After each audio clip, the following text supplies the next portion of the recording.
آج پاکستان کی پوری قوم اس سزا کے اندر مبتلا ہے. انسان پوری اس وقت دنیا کی منافق ترین قوم پاکستانی قوم. اب اس نفاق کی کیا کیا شکلیں ہیں؟ نفاق باہمی. اب وہ قوم کہیں نہیں ہے، ڈھونڈ اب اس کو چراغ رخ زیبا لے کر.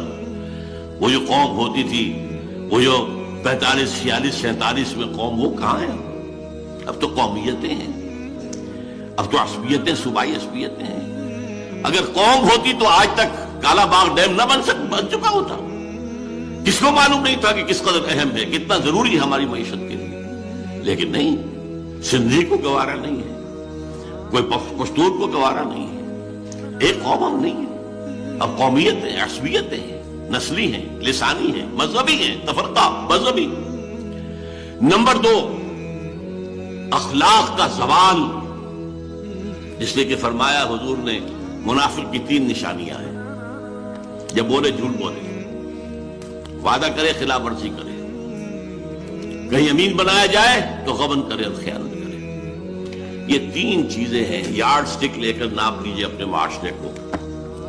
اس معاشرے میں جو جتنا بڑا ہے اتنا ہی بڑا جھوٹا ہے، جو جتنا بڑا ہے اتنا ہی بڑا وعدہ خلاف ہے.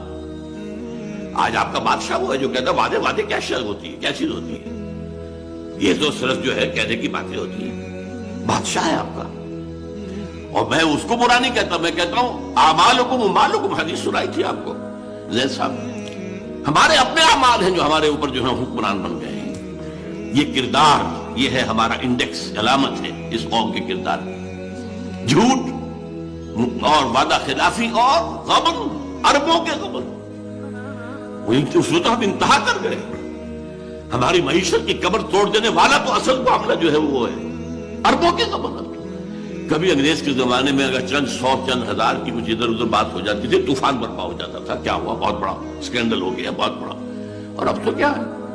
پھر یہ کہ اربوں ڈالر جو ہیں وہ بینک معاف کر رہے ہیں. اگر کوئی شخص چند ہزار کا مقروض ہو، عام آدمی، اس کا گھر قرضی کرا دیا جائے گا یا اس کے سامان قرضی کرا دیا جائے گا، اور اربوں ڈالر معاف ہو رہے ہیں. یہ جینے کے لچھن تو نہیں.